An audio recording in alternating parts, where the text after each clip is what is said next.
Cell phone charger's back if you need one. I appreciate that. Is there any way you can move the front seat forward a little bit? Yeah, I was just going to say. Kind of tall. I appreciate that. Thank you very much. Off to do something fun. Enjoy the nice weather today.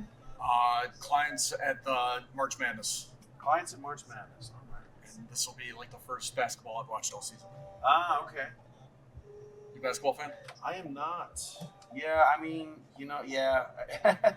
I don't watch any of the games or anything like that. It's one of the sports I've never really paid attention to, but I don't pay attention to most sports, unfortunately. Yeah. Which I hear I should like football, considering I'm a big, tall guy. That's my one. College football, I like. Yeah. Even though I'm a tall, skinny guy and was a tiny kid, so I never actually played. Really? Nerf football. That was about as close as I got to football. Did you get to play basketball yourself then, or? A little bit, but again, tiny kid, so didn't really go past 8th grade. So I see. My athletic career was over pretty early. Yeah, I was, gosh, what was I, like 5'11", starting like 5th grade. Oh, wow. Yeah, and then I hit 6 and 6'1", and they were just like, go play football, go do football. Yeah. I was like, I don't know, man, I'm an artist, I'm a musician, I don't think I want to do that. What do you play? I play everything, so I've been playing flamenco guitar, classical guitar, and like electric rock, blues, and all that since I was like 12. Oh, that's cool. Yeah, and then drumming is the thing I really love doing the most. But then, yeah, just if I could get my hands on it, I could play it like cello, violin, string stuff, and just anything. So I love doing that. I'm very jealous. I have no musical ability at all. Oh, that's part of it is just making the sounds. That's really it. You can only play bad for so long. You just that's it. It's just anything else. It's just practice. Just get in there, learn a couple of songs, learn a couple of tunes, learn a scale, and just after a while, you're able to just do it. It's a sense more than anything. But it's like drawing too. You just got to get the bad drawings out of the way, get the bad songs out of the way, and then you've got talent after that. It probably didn't help. My parents are from Ireland, so they tried to get me to play the tin whistle. Okay, all right. Like, this is probably the least interesting instrument that I could think of. Yeah, they set you down the wrong path for sure. They should have got you a guitar. Well, better than my brother. He got stuck with the accordion. The accordion, yeah. If he's not Weird Al, it's not working out. 100%. Yeah. So are those kind of more traditional instruments in Irish culture then? Not necessarily the accordion. Okay. The tin whistle for sure. Sure. And like there's some drums that are cool, which like there's something called a barong. Okay. And it's like a one-handed drum where you hit it with a tiny stick. Sure. Okay, that's interesting. Yeah. Okay. But yeah, just about anything other than the tin whistle. Yeah. And like my daughter plays piano and saxophone. Oh, that's fun. And she's really good with the piano. Oh, that's great. That's awesome. Yeah. Yeah, same thing. My daughter, she's 12, and it's like she's been playing piano since she was like 5. I'm like, okay, cool, here you go, piano. And I got her a tiny little drum set when she was like 3 because she watched an Animal on the Muppets. She's like, yeah, I want to go crazy. I'm like, cool, go for it, kiddo. Make noise. Yeah, I see those videos with like Dave Grohl and kids like playing, and he like plays with them or plays listens to them play. Yeah, exactly. I always think that's pretty cool. Yeah. Although he's one of those guys that sound like you're like, where I feel like that guy can play every instrument under the sun. Yes. Yeah, he's very much that type of guy. Very much, yeah. Yeah, I'm a lefty, so like that's what it is. It's like there's something in the brain wiring. Sure. That just makes it that way, I guess.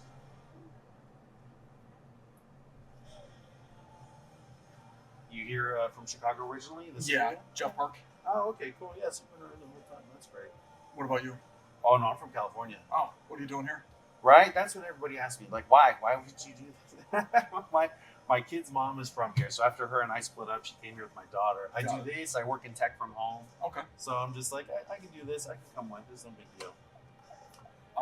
Yeah, I feel you a little bit because when my ex-wife and I got divorced, I bought a house a block away. Yeah, right. So that I wanted, had to be as close to the kids as I could be. Yeah, exactly. How do you like Illinois? It's cold. I'm always cold. Yeah. I've been here since 2018. Yeah, 2018. And it's I tell people I don't adjust to the cold. I just have snow-induced PTSD now. Yeah. So that's all. Just starting November until about now, I'm just dead inside. I don't play it, especially this one with like where it's like 70, then 30, then Yes, 73 it's 4 such days a- later. Yeah. Yeah, it's such a weird one this year, for sure. I mean, I'll definitely take anything that's above zero for Yeah. the most, you know? Like, I don't even think we got below zero this one. And I'm super fine with that. But yeah, my daughter's like, yeah, she's 12 now. We've been here for a few years, but I'm just like, you know, she's getting to that teenager phase where she's just like, Yeah. you're embarrassing, go away. And I'm like, can I go away to California? Can I go away to somewhere warmer? I'd be fine with that. I have a 13-year-old, and he's doing the same. Like, doesn't want to, like, you know, when I walk my younger daughter to school, Yeah. and I'm like, you gonna say goodbye to me? He's like, I did say goodbye. I did. I'm like, well, Yeah. how, like, yeah. Yeah. With my daughter, I'm learning ventriloquism. When I pick her up from school, I'm just like, hi, sweetie, how you doing? Yeah. How's your day today? Okay. Yeah. Not even gonna look outside. She's like, don't say nothing. Don't let anybody see you talking. I'm like, Yeah. all right. I definitely get a lot of that. And it sucks. So I have a 13-year-old, 11 and 10, and like Okay. the 11 and 10 are like, oh my God, you're the best, you're the coolest. And I'm like, for like what, another 6 months, 12 exactly. months? 6 months, 12 months, and the best and the coolest. Yeah.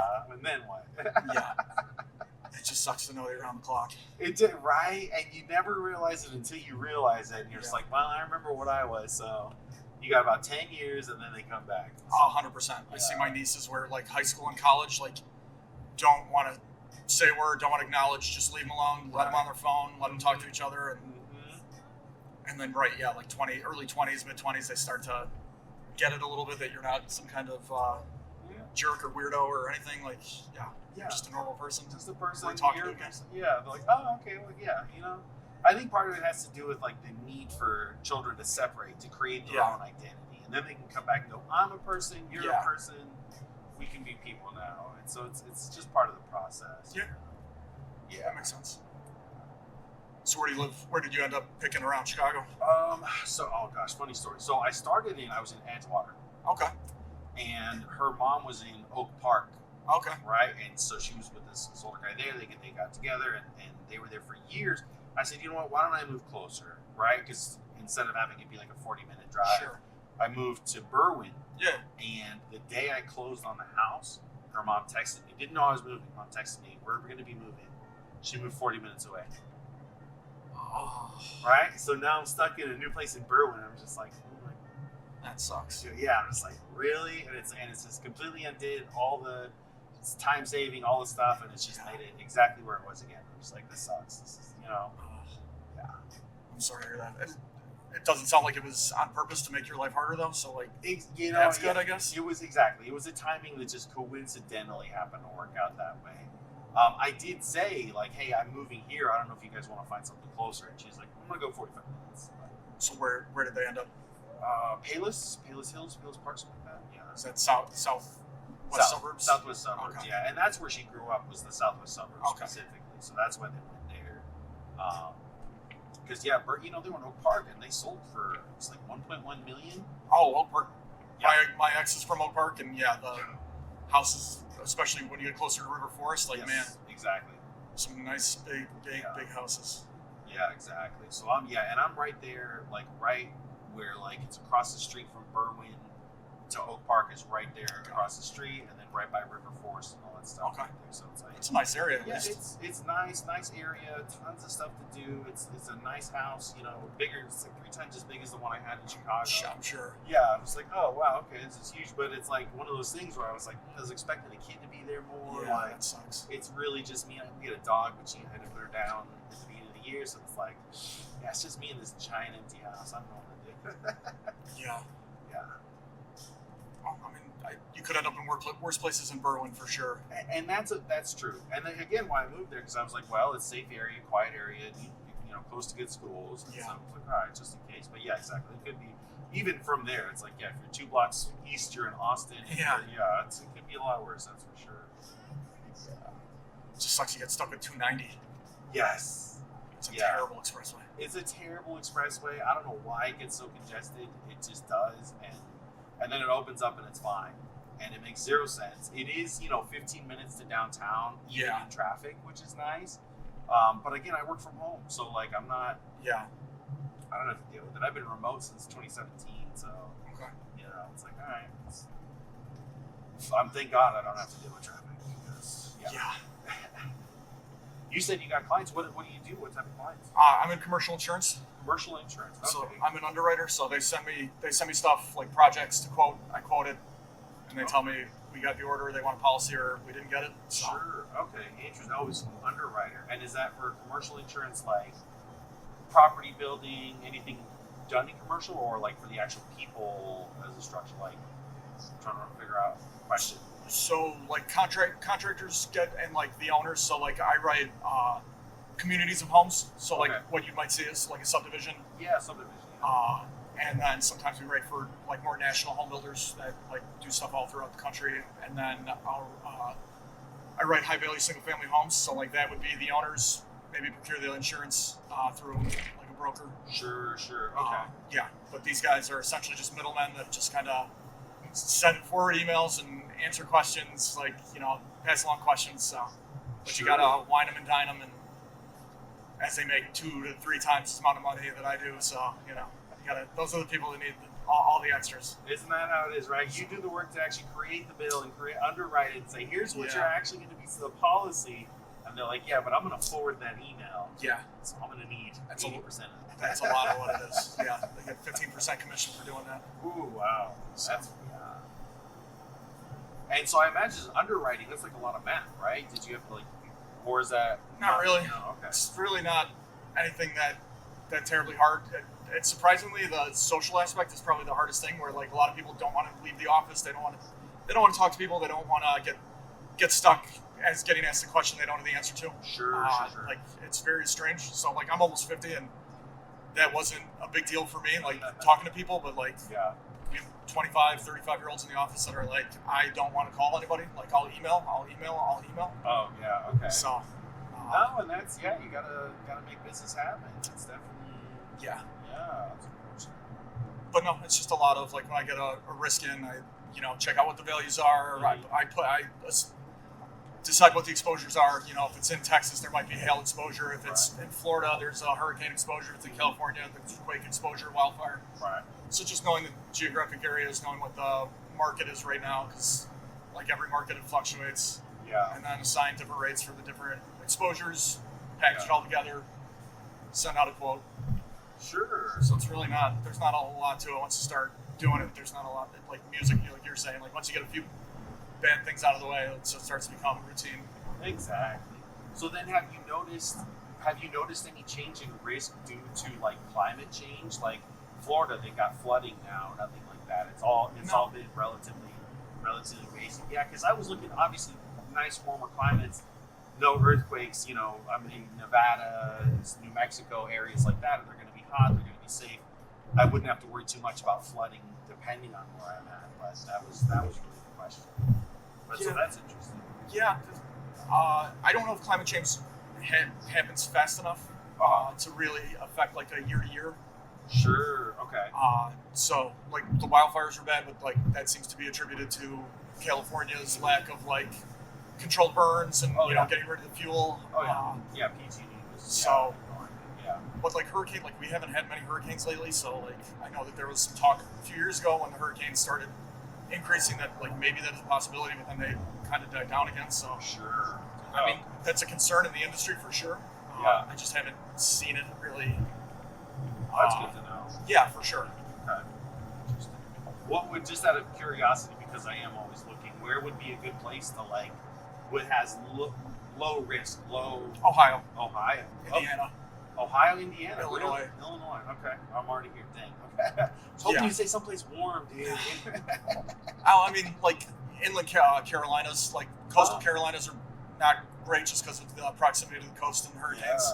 Yeah, but like inland past 20 miles, like that's where I'd move right now if I could. Sure. Okay.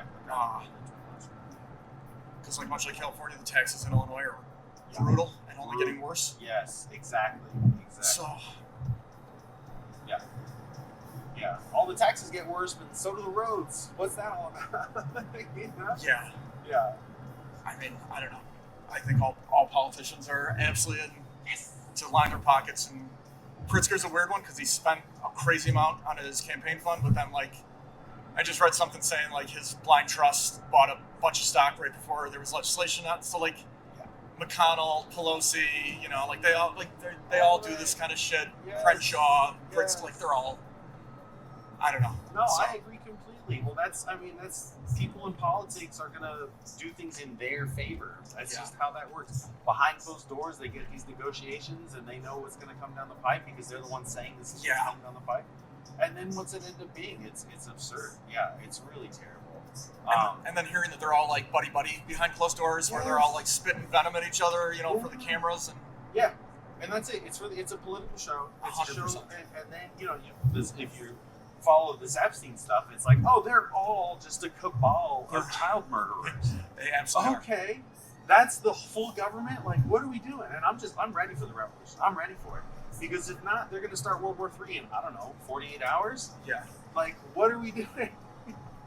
Yeah. Yeah. It's like, all right. So the whole system. I'm very much like, once you learn about anarchy, it's like it's not everything's crazy. It's we can't trust any human to have power over other humans.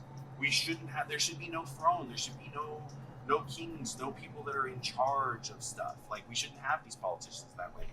And right now, I think we have the technology able to create a truly democratic system where only people vote on issues that actually matter to them around, and not hoping that representatives we elect don't stop voting in their favor. Yeah. And because that's just what happens throughout all. We only have cell phones and all that have been around for the last few decades, but this same story has played out 4 times already in the 250 years of American history. Senate and Congress fight each other, right versus left, right, Democrat, Republican, whatever, and they stagnate. And then they switch sides. And then that's it. That's all they've ever done. It's never been about servicing people. It's how can we fleece and exploit and take. Wow. That's representative politics. That's what it's always been. I'm probably more cynical than you because like I don't think if we went like somebody's going to be able to manipulate.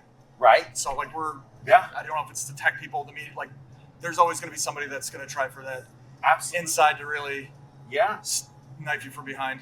And the only way to truly prevent that though is to how are they going to manipulate 8.1 billion people, right? If you spread it out thoroughly enough to where there is no government overseeing an entire country, overseeing an entire state, it doesn't exist. There is no way to corrupt a system that is spread completely across. It can't be corrupted because what are they going to do? Spend billions of dollars to influence all 300 million people in the United States? You don't think that's what all those data centers are for? Right. But and you're not wrong, right? That's through social media and through all that stuff. Exactly. It's all conditioning. It is all conditioning. And the question is then what happens with, what was I going to say? Like if you were to take that anarchist structure and apply it to media, apply it to no bosses, no CEOs, no shareholders, right? People that don't do the work don't own the stuff. It just doesn't work that way. Like you're here creating the underwriting, creating the rule, and somebody forwards the email, they get the profit. Why would we just not have that system? How about we just don't do that anymore? And then you start taking off the profit. You start taking people that are just there to take all the extra money for themselves. And then what's a data center there to do? Just warehouse data. Yeah. Right? Not have AI that manipulates people to extract money from them. Yeah, I don't disagree. I like to think, I hope to God there's been some talk of AI finding fraud and waste in the government, like just having, more checks and balances. So like, I don't think we're ever going to go non-representative. But it'd be nice if there were a little more controls in place to have more watchdogs. Right. To keep those people a little more honest. And then how politicians can be career politicians, like, that term limits baffles me. Right. Yeah, absolutely. Like term limits, like, hey, you shouldn't, if you've got 10 years left to live, you shouldn't be making rules for people. And there was like one Republican senator that was still a senator in, what was it? One of those old folks homes, just like in a home. Yeah. They hadn't seen him for like weeks. And they're like, oh yeah. I think both sides have done that. Yes. And it's like, how? Yeah. How? I see pictures of McConnell and he can't like open his mouth. And it's like, this guy's the leader of the, like, that's true. It's fucking insane. Absolutely insane. It's completely nuts. It makes no sense. Like, and again, it's like, how are we doing this? Yeah. How are we doing this? But then it's like, the system itself cannot change itself. It's designed to keep things as it is. That's how all the political systems are designed, like legally, structurally. Like you can't submit a piece of paper to Congress and say, hey, Congress, you're not going to give yourself term limits. Yeah. You're going to, your pay is going to be held this way, and everybody gets the same insurance or no insurance at all, and you're the ones that have to do that. They're not going to, because you have to get, how many members of Congress are there? Like 250, 300, something like that. And you have to get all of them to agree to vote not in their own favor. Yeah. And that's the problem. It's too much special interest. Yeah. Too much power and influence, for right. sure. And it's so much easier to influence 300 versus 300 million. Yeah. And right, and that's it. These individual humans have far too much power when we know all humans can be corrupted. All humans, even if they have, like Bernie Sanders is very honest, a lot of integrity, but he's a really old man. He's getting to that point where his mind is locked in on a lot of the things that he's doing. He's very pro-Israel, saying Israel has a right to defend themselves and everything they're doing. We're going to fund all this genocide. We're still going to be doing that. This war that's happening, he's very moderately saying we shouldn't be allowing you to go to war without congressional approval first. Let's not do it. Just, you got to get approval first. That's all. Stickler to the rules. And this is just the corruption that happens over time. We just need more ability to evolve as a society does. Yeah. I don't trust the socialists with three houses. So that's where I'm like, I don't trust any of them. Right? Like exactly. they can talk all they want, but Yes. like when there's like, yeah, and like I was on the Bernie Sanders train or Elizabeth Warren train for a little while when I hear her, railing against Wall Street. I'm like, yeah, that's right. Right. And then you find out like she's bought off by pharmaceutical companies, and it's like none of them are clean. Oh, none of them are. None of them are. So, and then it's like, wait, hold on. There's a company that owns the medicine that we need to live, and will only let us have it if they're profiting like 90% on what they're spending? Yeah. What? And this is just fine. That's just fine. Like the whole system inside and out is just, it's just wrong. But pretty gross. Yeah, and they will not vote against their own favor. They will not work against themselves. And that is the problem.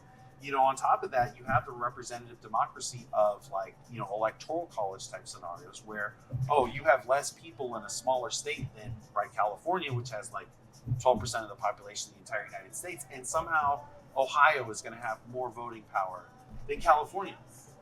Why? I'm a big fan of the electoral college. Yeah, because I don't want to be controlled by Chicago, New York, and LA. I get that. Okay, so you like that it kind of spreads it all out. I think that's the only way that those small states should be in a union. Like otherwise, they're always at the behest of LA, New York, and Chicago. Yeah, and that's a fair point. That's an absolutely fair point. And this is exactly why I think we need to spread things out, because New York shouldn't be affecting Ohio. LA shouldn't be affecting Kansas. I think states should be in charge of states. Right? Exactly. I think the federal government has way too much power. Way too much power, and unnecessarily so. And the United States was exactly that. All these states were originally countries and groups that then all said, we're going to bind together to become something, and look how corrupted it's gotten. And I think spreading it out to where people in Ohio worry about people in Ohio. They're not affected by other people.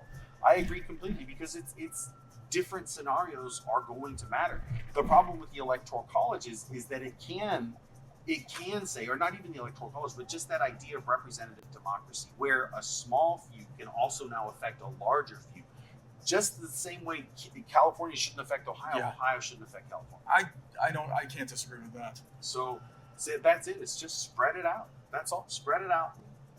Create the municipalities, create all this structure. But we don't need a single person who can say, I'm commanding all of the military to start bombing. We just can't have a single person do that. I don't disagree. I mean, the problem I have is when it's like, Trump, he's the worst thing on earth, but Obama did it too. Like, where neither of them is right, and just deciding things by executive order. Like, exactly what you're saying. Like, that's way too much power for one person to have. Like, how this doesn't go before Congress. But then, Congress is so bought off by the Qataris, the Saudis, some of them, where the Chinese, where you're gonna have these guys voting or being like, hey guys, this is what we're gonna be voting on. It looks like we want to go to war with these guys. Right, exactly. Because the corporate structure that pays our bills is saying this is what you're doing. Yeah. And they don't know how to do anything because it's a puppet show. Absolutely. Yeah. And so it's like, okay, how can we structure a system where that influence doesn't exist? That's really it. Where one state can influence another state, where there isn't that level of power to be manipulated. I'm all for that. Yeah. If they treated the states more like the EU, where it's like, you can go across the borders and everything, but like you guys are sovereign, outside of giant issues that affect the whole area. So like, I guess if war, I don't know. It's, I just, what do you tell your kids? That's all I want to know. Like, what's the right thing to tell kids about any of this stuff, and like not be absolutely depressed and miserable because this is the world you're going to be growing up in and trying to navigate through. Yes, and that, unfortunately, it's a conversation I have with my daughter. I'm like, I don't know how you're going to have anything. Like, you're 12. Like, you're coming out 8 years from now, and you're going to try and figure this out, and it's going to be so much worse than it is now. It's if everything keeps going this way, you're just going to be a wage slave at best. At best, you'll be able to work for money, or you'll just be on the street or working for nothing. Yeah. Those are your options. And I'm just like, how is this a future? How is this a world? And it's the structure for what I love. Obviously, we have a lot of luxury. We live very easily, but it's like, maybe we need a little more hardship to say, let's not rely on these systems that are exploiting us for profit, exploiting us for money. There's got to be a balance somewhere, and I don't know where. Yeah.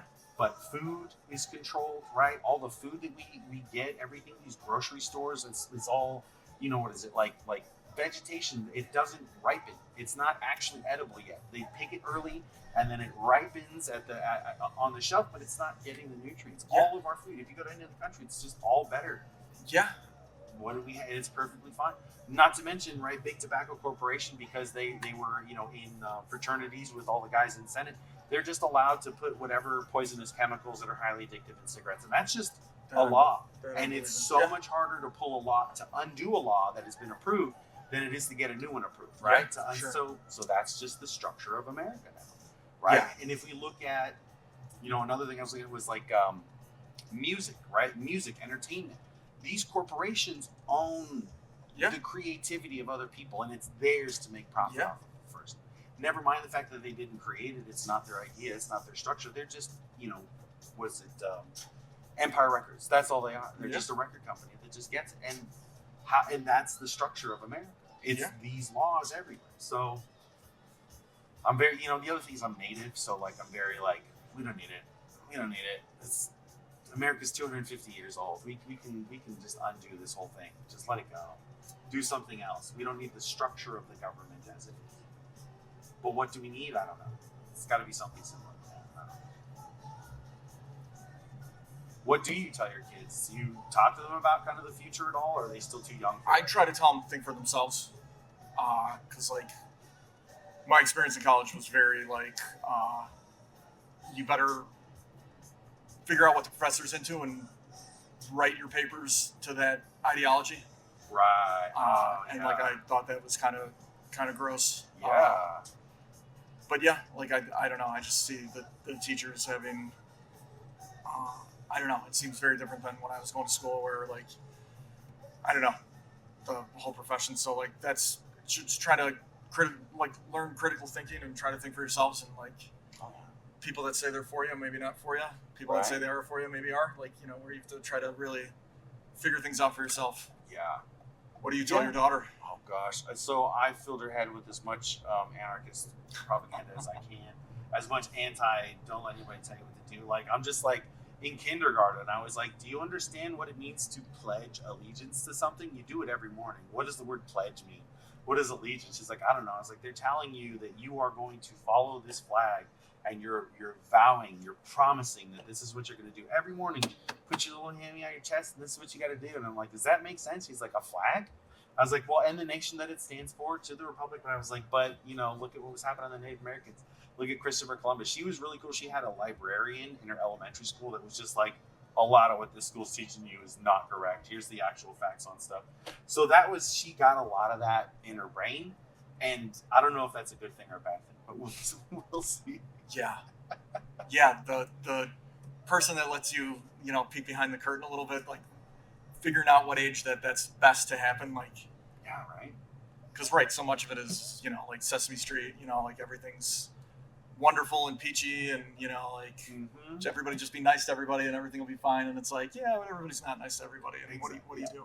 Yeah, we raise you that way, but then once it comes to the real world, we're gonna pull that carpet right out from underneath you. 100%. Yeah, and that's really the thing of like, my kids. So her mom's really religious. They do like, they're Greek Orthodox, and she tries to talk to me about religion. I'm very much not a theist in any way, and she's like, but you do all this stuff. You're like, she sees I volunteer my time. I give money to people I see on the street. Like I'm carrying a passion. I talk about how we're equal, how we're all stuck here on planet Earth, and like, hey, we're all together and all this stuff.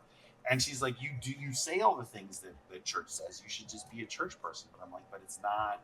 It's this structure. It's the problem. Yeah. It's the rules and the obeying, the obligation. And that's really, I was like, where does it come from? What's the thought process of it? So I talked to her a lot about that too. The history of theology, the history of like, well, you have Abrahamic religions and they've been going to war for thousands of years over Jesus, and you've got these different structures. Is it too much? I don't know. It's unfortunate. I think she stuck with me as a dad because I tend to blab too much about it. Trust me, my kids are like, Dad, I don't need the long answer. So I definitely get that too. Yeah. But also, I also taught her like that was the one fun thing is if she ever asked me a question about like how does rain happen or something like that, she would never say, she would ask me, but she would go, no, ask your car, because you can push the thing and it'll Google it for you. Yeah. And so she knows, like, don't believe anybody, look it up for yourself. But there's so much AI out there, it's so hard to tell. It's so hard to tell what's what anymore. So it's just, who knows? Yeah, AI is going to be, that's going to be the X factor for, I feel like our kids. Like, I wouldn't know what to tell my kids what to major in college, or if they should just go to trade school, or if they should try to buy some buildings and be a landlord. Like, I don't know. Like, I don't know what's going to be sustainable.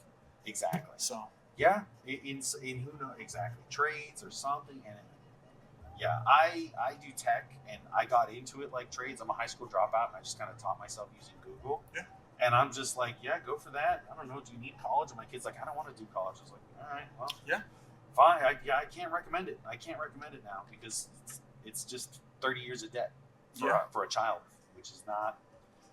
So, yeah. So who knows? I definitely feel like there is a great upheaval that is about to occur. It seems like it. Yeah.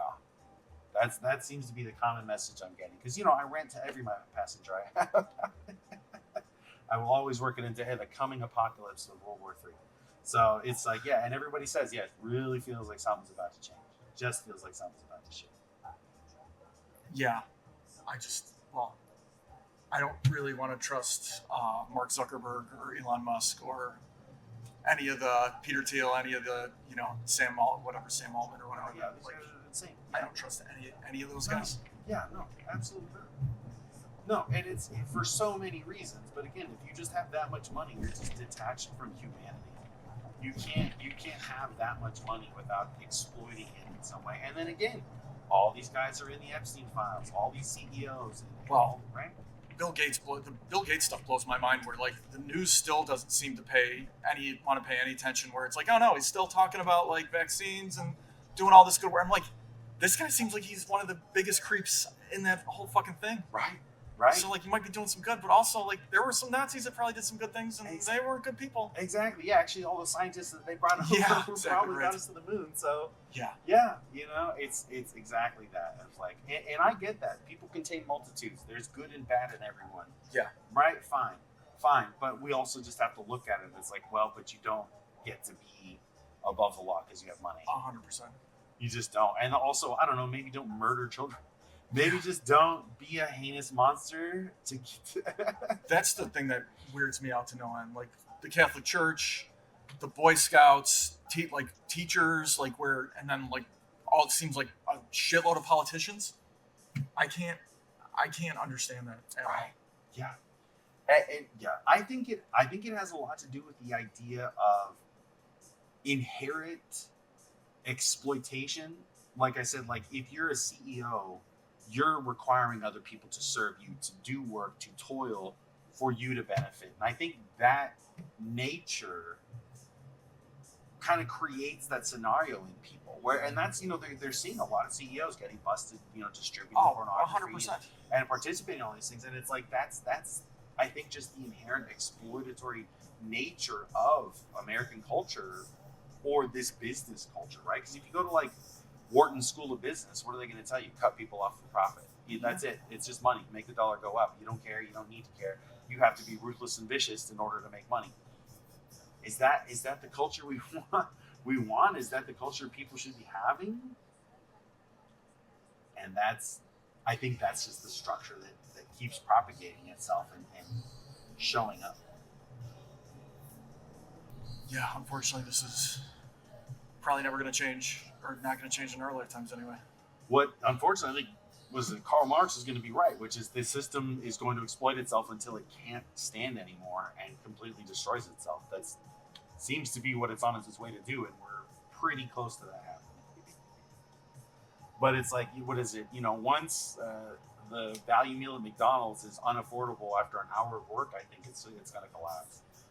And we're not far from that because McDonald's is getting more and more expensive every day. Yeah, but they're just going to put everything on the screens and get rid of workers. So. Right. Yeah. And then what happens? And that was the thing. I honestly figured this would happen sooner when, like, what was 10 million Americans were cut off of food stamps. It's like, that's a huge swath of the population right there that can no longer eat. And hungry people is when things actually start to change, when the people are needing food. Was it like Marie Antoinette, let them eat cake, right? Because they're hungry. Well, what did they do when then that was her response? They cut her head off. So yeah. We're getting to the point where there's going to be a lot of hungry people. And if this AI bubble collapses and the stock market collapses and layoffs happen and people can't eat, and it's more than 10% of people that aren't able to eat, that's when... I don't know. Because I was around for the housing crisis in 06, 07. Yeah. That was as bad as I've ever seen. Yeah. And that didn't seem to move any needles. So I think there's too much comfort, people watching Netflix and being on their phone or iPad, that would take a lot of convincing to put those down and pick up a gun or a knife or Molotov or something. Yeah, no, that's a great point. We have a lot of bread in circus. There's a lot of easy bread in circus right now. And that's part of it. It's like, if they have something to watch and they've got a little something, they'll sit down. Yeah. And the masses have very much been numbed in that way. It's a great point. Yeah, the complacency. Yeah. So you think you're going to stick around Chicago for a while? I think I'm going to have to. I don't know. Yeah. But do you have a 6 year, in 6 years, yeah, definitely 6 years. Once she's 18. But the other thing is there's highly likely once she hits teenager, her and mom are going to start fighting. Yeah. And so, okay, do you want to come stay over here? Yeah. And so that'll happen. So I don't want to leave and not give her the opportunity to have a little space for herself that way. Yeah, that makes sense. So, I don't know. It's either that or I'm going to go in 6 months. We'll see. Yeah. 6 months, 6 years. One of the two. I got to make a decision. Before next winter? Exactly. That's really it. Yeah. So we'll see. I don't know. I might try and do more suburbs time. We'll see. But because I have a house in Edgewater and I have this one, so it's and I have tenants that their lease is ending, so it's do I want to go there or stay here? Or I don't know. I really love living in the city. I really, really like it a lot. Yeah. I definitely sleep a lot better without hearing the train, that's for sure. Berwyn's nice. I dated a girl from Berwyn, and I thought Berwyn was a very nice, quiet, quaint little suburb. That's exactly what I would call it. It's very much a commuter. Everybody's here to go to work and come here and just be here on the weekends and chill. It's nice, family oriented. It's for sure. Yeah, which I like. But we'll see. So you're a landlord? I guess. I hate the term, and it's truly the only reason I did it because I was well, I gotta move. I don't want to sell this house. I want to give it to my kid eventually, and so I just bought this one to get rid of it. But yeah, technically, I landlord. Yeah.